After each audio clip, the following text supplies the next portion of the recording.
Selamat sore, perkenalkan nama saya Flavianus Andri, NIM 19 10 41 68 50, jurusan Manajemen, mata kuliah Manajemen Operasi 1, kelas A1, dosen Hadi Mursalin SEMM.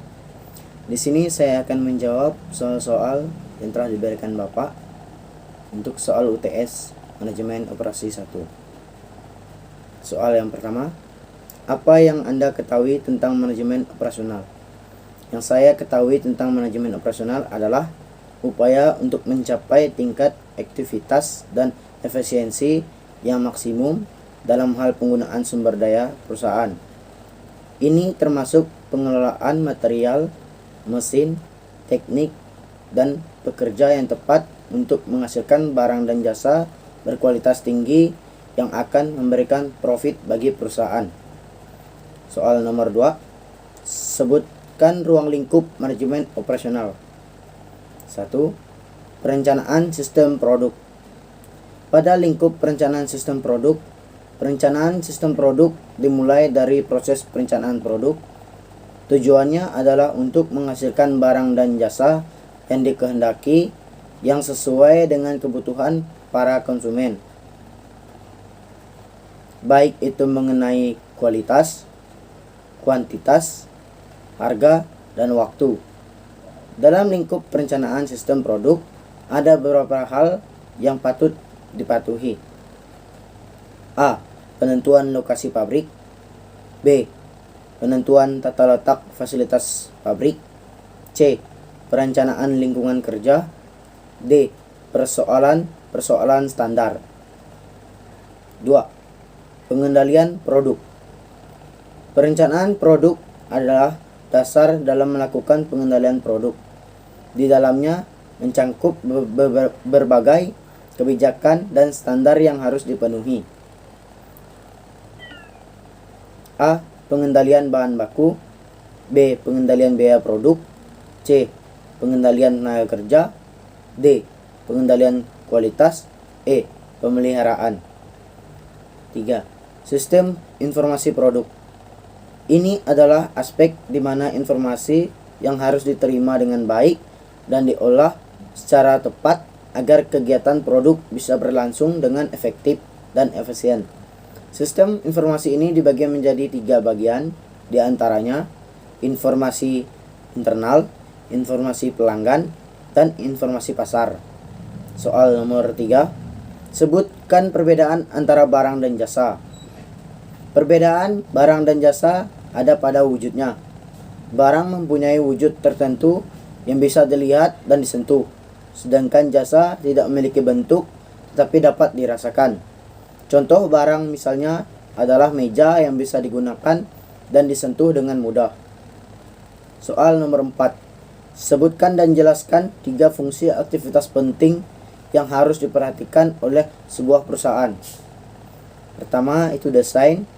Sebelum merencanakan proses atau merancang produk, manajemen operasi harus bisa menganalisis pasar untuk menguji permintaan pasar.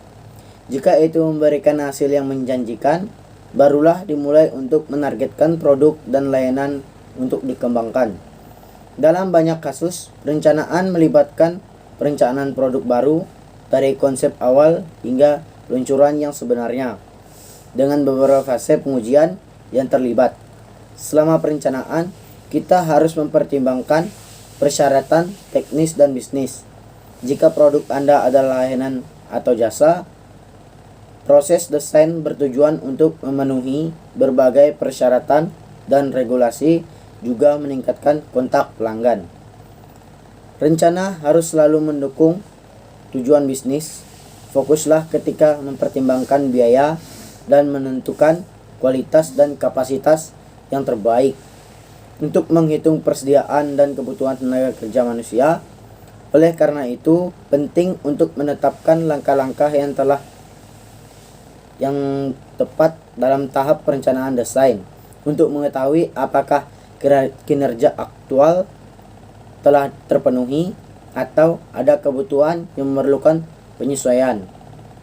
Kapasitas adalah salah satu dari ukuran ini, seperti kualitas produk, atau waktu pengiriman.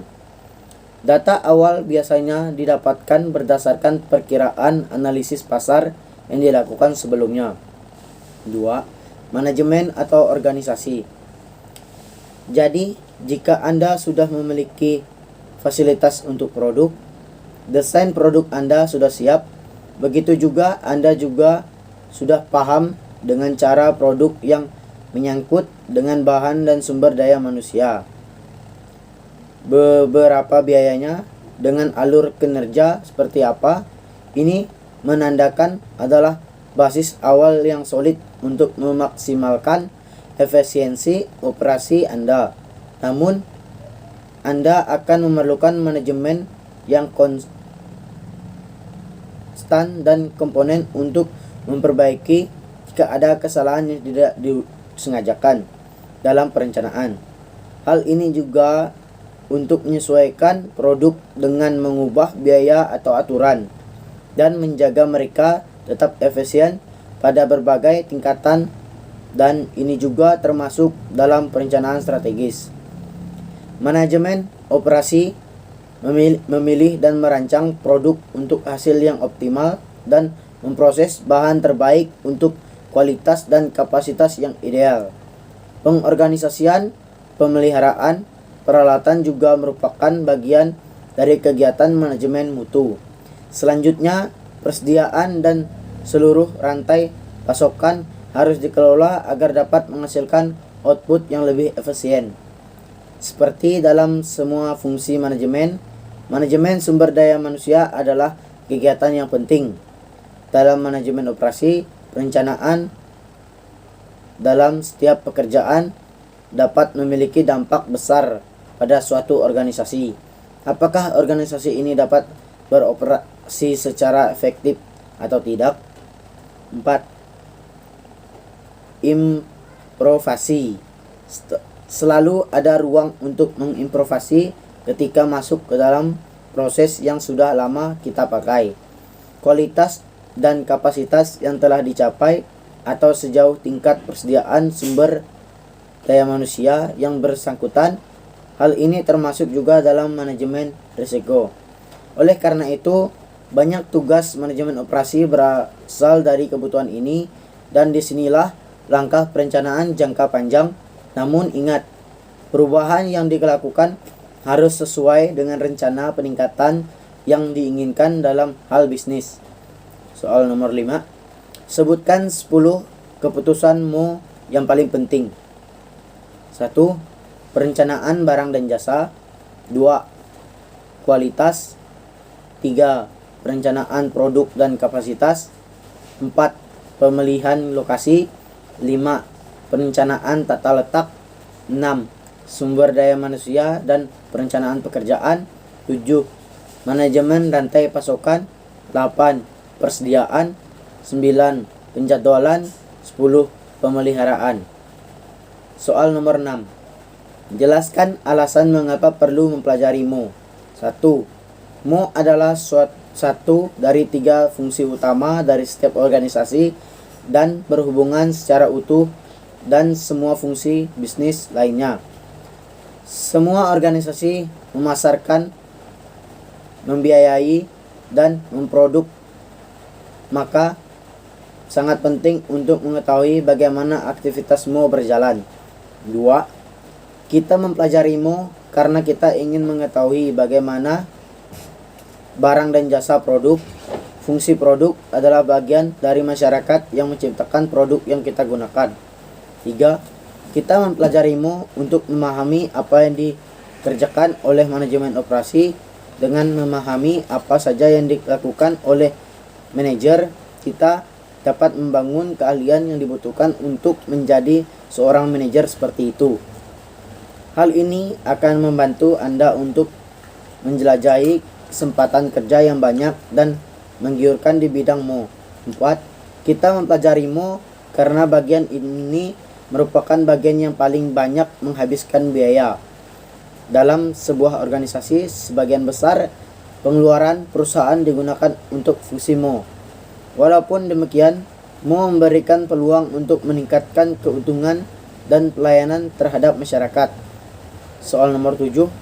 Bagaimana mencapai keunggulan pesaing melalui operasi?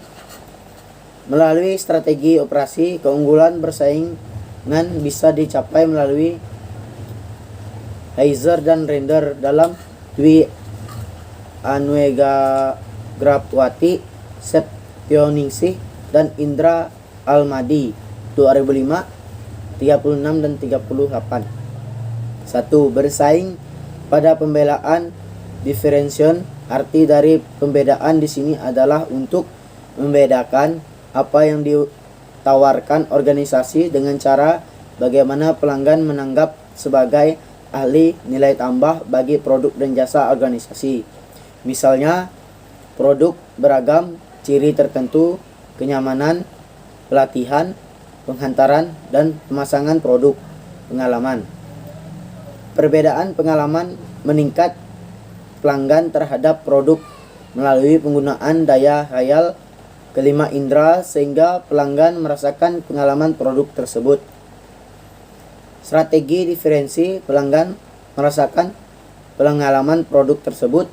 Strategi diferensi produk dapat menjadi alat untuk mengembangkan kemampuan yang akan dibutuhkan untuk melaksanakan strategi fungsional dan mencapai sasaran perusahaan. 2. Bersaing pada biaya low cost.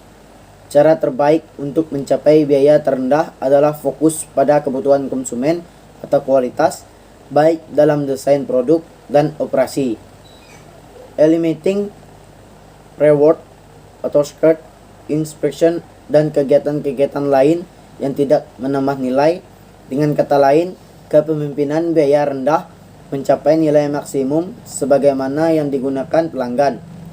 Delivery time juga digunakan untuk meningkatkan kualitas, mengurangi waktu sisa operasi atau reducing machine changeover time, menyederhanakan proses operasi. 3. Bersaing pada respon adalah sekumpulan nilai yang berkaitan dengan kinerja yang tepat, fleksibel, dan dapat diandalkan.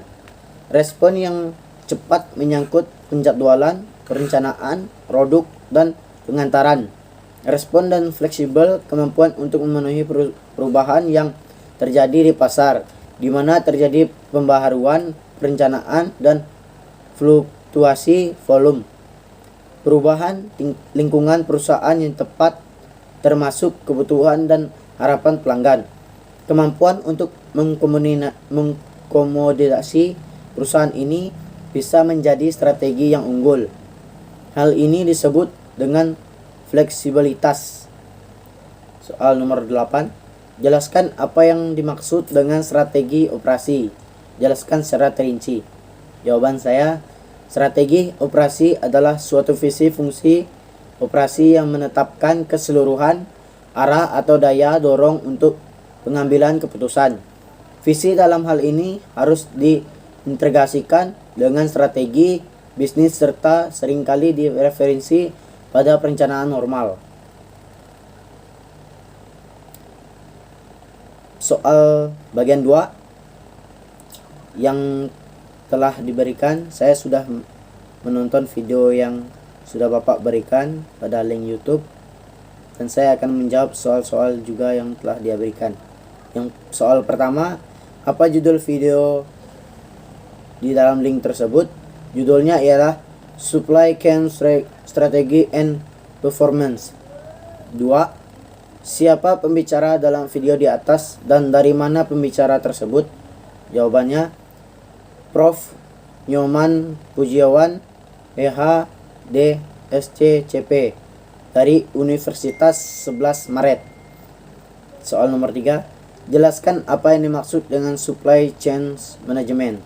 Jawaban saya, manajemen rantai pasokan atau disebut Supply Chains. Manajemen merupakan pengelolaan rantai siklus yang lengkap, mulai bahan mentah dari para supplier ke kegiatan operasional di perusahaan, berlanjut ke distribusi sampai pada konsumen. Soal nomor 4. Mengapa supply chain manajemen sangat penting bagi perusahaan? Karena manajemen rantai pasokan atau supply chain, manajemen berperan penting dalam membantu perusahaan untuk menjalin kepuasan para konsumen melalui mekanisme ini. Perusahaan dapat mengetahui barang yang mereka inginkan serta kapan waktu yang tepat untuk mengirimkan barang tersebut. Soal nomor 5. Jelaskan teori supply chain management yang dijelaskan oleh pembicara dalam video di atas. Supply chain management sendiri dapat dikatakan sebuah strategi perusahaan dalam mengelola dan mengatur setiap proses bisnis yang berkaitan dan menyalurkan barang pemasok hingga ke pelanggan. Soal nomor 6. Apa saja yang Anda dapat pelajari dan Anda dapat dari menonton video tersebut di atas? Jawaban saya, manajemen penggandaan adalah bagian dari manajemen rantai pasokan atau supply chain management yang secara sistematik dan strategis memproses penggandaan barang dan jasa mulai dari sumber barang sampai dengan tempat tujuan berdasarkan tempat, mutu, jumlah, harga, waktu, sumber, dan tempat untuk memenuhi kebutuhan pelanggan. Sekian semua jawaban yang saya berikan. Atas perhatiannya saya ucapkan terima kasih. Selamat sore.